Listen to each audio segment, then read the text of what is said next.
Hello, this is Matt on the Moon Family Sedan channel. This upcoming week may be absolutely wild due to global bank troubles and the potential of bank runs, which we've been discussing quite a bit on this channel recently. Everybody under the sun in finance, frankly, is talking about this, though. And so, still, we're getting headlines like this from you today, which reads in part XRP gears up for significant move. Okay, well, I want to talk about this because one of the articles I'm going to highlight in part they share analysis from an analyst that I've been following for over half a decade at this point, and I appreciate his perspective. And he seems to have, in part, a perspective that is in line with what I've been thinking. And you don't have to be an analyst to have this perspective, certainly. But it's this idea that historically, Bitcoin has been a risk-on asset. So in times of uncertainty, just as stocks plunge, Bitcoin and crypto in general plunges. And so now a lot of people are postulating that because banks are failing, that's going to be good for Bitcoin. And fine, look, Bitcoin's been going up for much over the last week while there's been all of this chaos. Fair enough, interesting connection there. But when did Bitcoin start going up? And I pointed out several times on this channel, it started going up only after the federal government made a move to, they publicly stated that depositors at the banks that were going under would be back. They'd be taken care of. They'd have their money.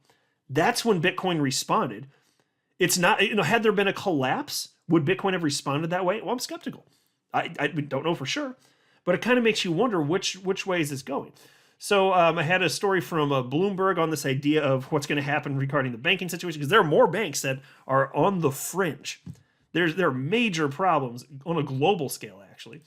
There's also this article from you today. Pro-Ripple lawyer slams Jim Cramer's faulty Bitcoin advice as Bitcoin surges 36%.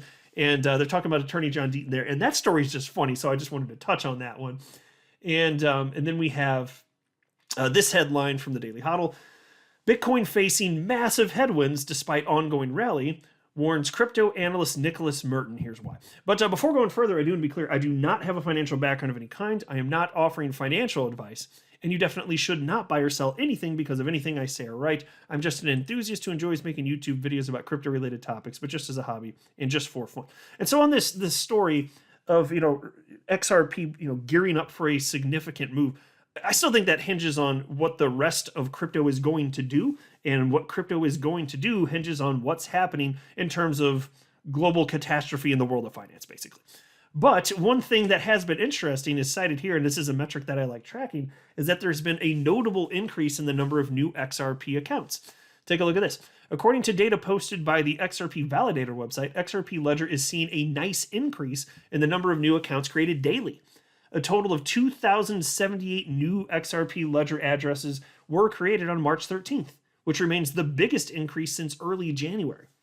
So there's some level of adoption here, and a lot of times you will see that there's an increase in account creation, and it can precede big moves to the upside in terms of price action, and not always. I mean, sometimes we've seen tons of XRP accounts created, and it had to do with the airdrop fad, like we saw a couple years or so ago. And so there can be other reasons here, but it's just interesting. There's a ton of activity and interest in crypto right now. Obviously not the same as when things were euphoric in 2021, but I think we going to get back to there at some point.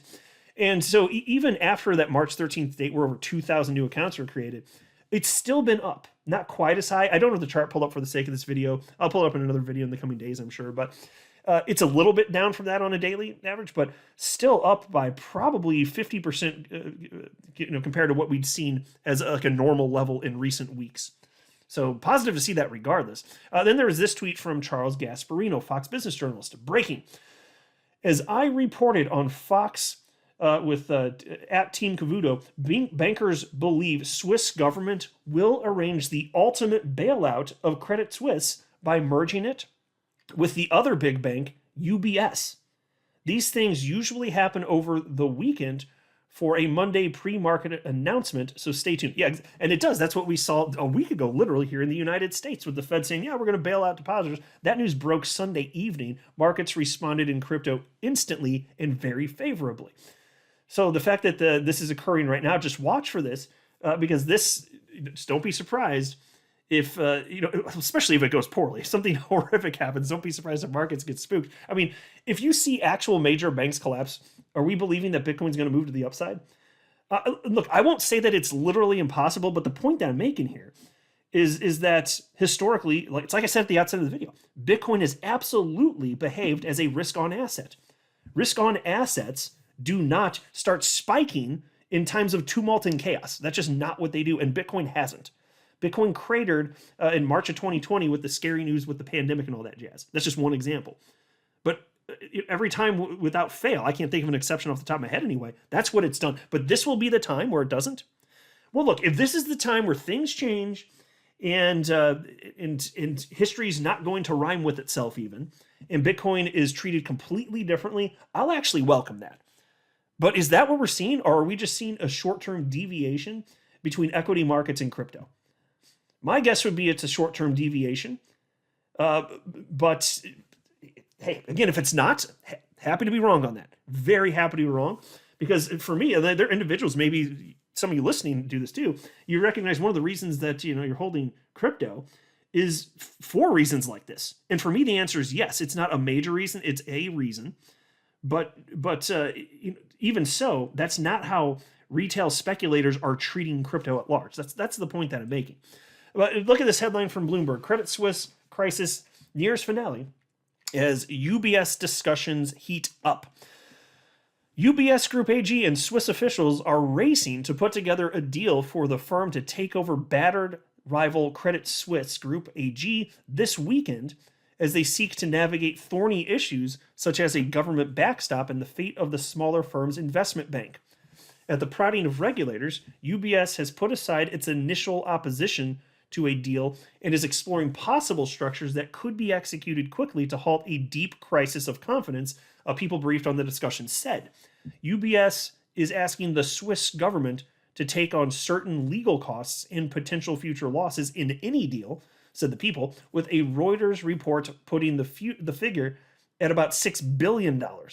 The complex discussions over what would be the first combination of two global systemically important banks since the financial crisis have seen Swiss and U.S. authorities weigh in, some of the People said. Still, talks are accelerating and all sides are pushing for a quick solution after a week that saw clients pull money and counterparties step back from some dealings with Credit Suisse. The goal is for an announcement of a deal between the two banks by Sunday evening at the latest, with Saturday still possible, the People said. So look, folks, there's a chance we could even see something today. But yeah, we'll not be the least bit surprised if at least by the end of tomorrow there is something out there. And I don't know if it's going to, result in jubilation in crypto markets and price go up. I mean, maybe I suppose I'd be more concerned if we get bad news, and then I'd be like, I would think it'd be more likely price go down if anything, because Bitcoin is a risk on asset still. And if it stops behaving like that, again, like I said a minute ago, great. I think that's super duper. But I think that people are jumping the gun here because there have been short moments in time. You could probably find some, I suppose, where there are brief moments where, okay, it's not lined up with equities for this reason, that reason, whatever. But the fact that we saw this, and don't forget again, fine, it's behaving like this in this time, but it was based on the government doing a particular thing. It was still hinging on the United States federal government backing depositors. And so I'm looking at that and I'm just like, I think that a lot of people are getting out over the skis on this and thinking that it's this new, this new world where all the money is just going to flow into Bitcoin.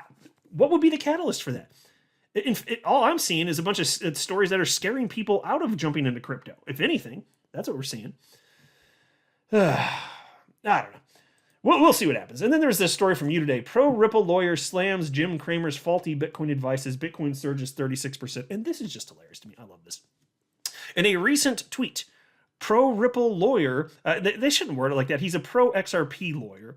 I mean, I'm not saying he's for or against Ripple, but that's not the right way to, and he's talked about this before, like that's not the right way to describe him. It really grinds my gears. So anyway, but they say pro Ripple lawyer and founder of Crypto Law, John Deaton, took a subtle jab at Mad Money host Jim Cramer for his faulty Bitcoin advice. My God, this is like, he's the worst famous finance guy on the planet, as far as I can. He's just, how can someone be so wrong about everything? And he's so ill-informed, but he has such undeserved confidence in his positions at the same time. It's truly impressive.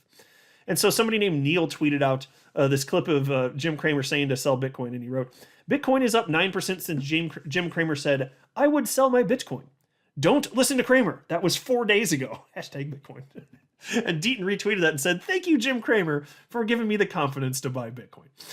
Yup, inverse Cramer, man. It's a real thing, and it's hilarious.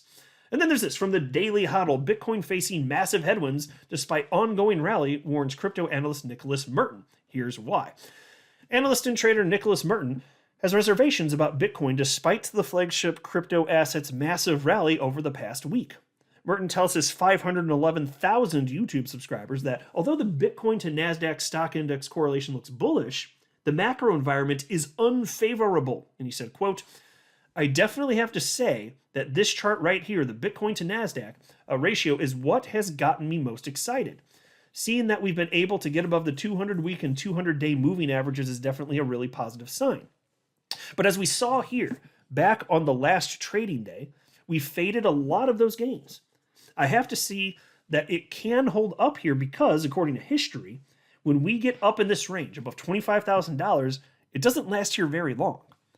And we are in a macro environment that for a more risk-on asset like Bitcoin, where its on-ramps are being talked about and questioned when it comes to regulators shutting them down, we have the banking infrastructure around these assets crippling as we speak.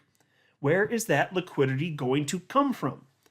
I'm not saying retail volume and speculators and just general investors, long-term hodlers can't drive it up, but we haven't even seen the typical correction of a typical crypto bear market," end quote. And so the part that I mostly wanted to focus on there was this idea of, just given the macro environment, what is most likely to occur? And he's one of the few analysts out there that I follow, that's just really popular analyst, by the way, who is acknowledging that that this is indeed the case. A lot, so most of the analysts that I follow, they're not talking in terms of risk on or risk off. They're just analyzing what's happening and looking at charts. But so given the macro environment, I don't know how you could deny that this is indeed the case. And if you want to stand here and say that your position is that for the first time in history, Bitcoin is going to move in a completely different way than it has for the last 14 years, okay. And I hope you're right, because I would love for that to be the case. But I think a lot of people, they jump on the bandwagon of this narrative, and Nicholas Merton isn't, to his credit. But a lot of people are jumping on this narrative, and a lot of it is just, I think it's people who just need more information. They're not sufficiently informed, but a lot of it's just ideologically driven. They so badly want it to be true that they're just saying it as though it is, but it's just not a perspective that's grounded in reality, and they're going to be disappointed, I think. So it doesn't mean that Bitcoin can't keep going up in the short term, especially if banks keep getting bailed out. You understand that? If banks weren't getting bailed out or bought up by competitors that can, take on whatever the debt situation may be, or whatever the situation is, given whatever specific circumstances might be discussed, that's all. I understand that stuff. As long as that continues to occur, yeah, that's fine. That's not bad for Bitcoin. But it doesn't necessarily. I guess you could say it helps it fine in the sense that, if something bad were happening, they'll go to the other direction. But the point that I'm making here is, if we weren't seeing the government bail out depositors and do all these other actions that they're doing, I think crypto markets tank along with equities. And so fine in the short term here, yes, I acknowledge Bitcoin's going in the other direction, but sometimes you see short-term decouplings anyway with equities. So that in and of itself is not enough for me to be convinced that it's anything... some sort of new paradigm in terms of the way that people speculating in the markets are approaching crypto. I think it's too soon to say that. Now, so what would it take for me to change my mind? Well, I would need to see an environment where there are bank runs, banks collapsing, and governments don't bail them out. And then if Bitcoin doesn't go down, then I'd be like, yeah, new paradigm, cool. But see, is that even going to get tested? I don't think so. I think that governments are going to do it. It's going to be terrible for the economy. You're going to see terrible economic fallout. It could last a long time potentially. But if the banks are going to get bailed out, if they continue to collapse, or if you're going to make sure that depositors are taken care of, that's not what I'm talking about. I'm saying if the government isn't backing them, if they do collapse and they are falling apart, okay, that it would take that for me to be convinced over a sustained period of time. That's what I would need to see. So, I don't know. Again, I could be wrong, and I acknowledge that, but I just think people are jumping the gun here. You guys let me know what you think. Am I right? Am I wrong? Well, whatever you think, it's perfectly fine. I think it's fun to discuss this stuff. I like debates, not so much arguments. And I can be persuaded. If you've got some data, maybe I'm missing data. Hell, who knows? Maybe I'm missing some data and some perspective. So let me know what you think in the comment section below. I'd love to hear from you. But that's what I'm thinking at this particular moment in time. I'm not a financial advisor. You should not buy or sell anything because of anything I say or write. That would be a very, very, very bad idea. Until next time, to the Moon Family Sedan.